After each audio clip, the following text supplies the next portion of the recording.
Thank you, everybody.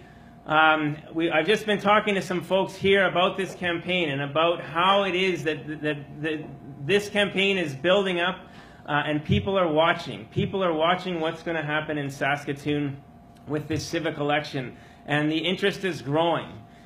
And I believe that the interest is growing because people know that Saskatoon is at a tipping point. And today I want to talk to you about the whole question of our economy and how it is that we're going to make sure that our economy stays strong and thriving into the future. Because Saskatoon is the economic engine of the province of Saskatchewan. And as the province becomes more urban, that is only going to become more the case. What happens in this province will be determined by how successful we can be at growing the economy here, creating opportunities for new businesses to start up, to thrive and to grow right here in this city, in new areas. When I was first elected in 2006, the story of Saskatoon was that all the young people were leaving. You can probably remember that time when the feeling was that young people would grow up here, get their university degree, and then pack their bags and go somewhere else looking for opportunity. Now, 10 years later, 50,000 people have moved here, looking for opportunity right here in Saskatoon, from all over Saskatchewan, from First Nations, from small towns, but also from all over the world. And there's been a whole new generation of entrepreneurs starting up here and reshaping this city, the look of this city, and the feel of this city, and the economy of this city. And many of you are sitting right here in this room.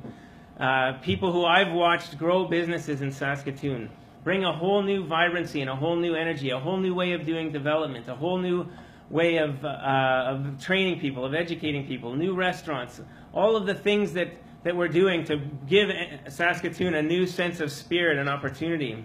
We have Indigenous business development happening. We have development happening with newcomers coming into Saskatoon.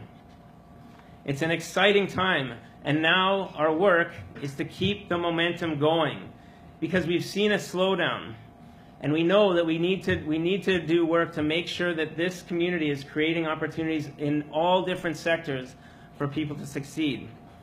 What makes me hopeful is that I know we have all of the elements in place right here to do it. We have the talent, we have the institutions, the educational institutions, the research institutions, we have the organizations, we have entrepreneurs who are ready and wanting to make their mark here and to grow here. And we have a strong sense of community, which Kirby just referred to, but which I see whenever I go and I talk to different industry sectors as well, is that one of the strengths we have is that people here still work together within their industries because they want to see the whole city to succeed. So what is it going to take to make sure that we can position our economy to succeed in the future? Well, we do have a recent announcement that both Kelley and Don Atchison have said that they support an old idea, a race to the bottom idea, a shifting of property taxes from businesses onto homeowners as a way of trying to create economic development. But we know that we already have the most tax competitive environment in the city, and we know that we're stretched as a community right now to cover our infrastructure costs, to build and maintain the quality of life that people are looking for. And so I don't support that approach. I don't believe that's going to position us to be able to build the city that people are going to want to live in, because we won't be able to look after what we've already got and create quality of life here.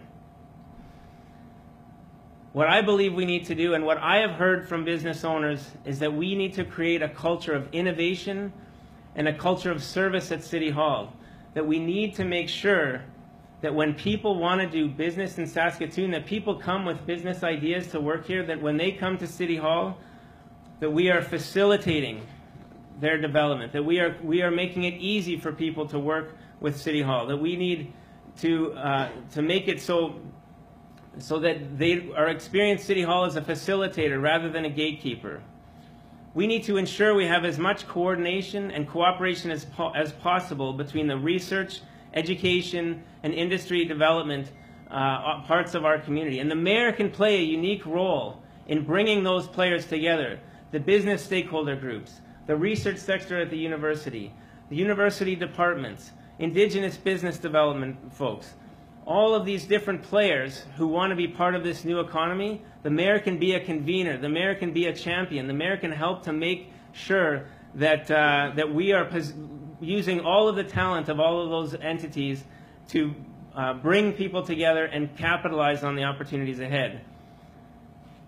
But we also need to make the processes at City Hall as predictable, collaborative, and fair for everyone. And this will be a priority for me as mayor.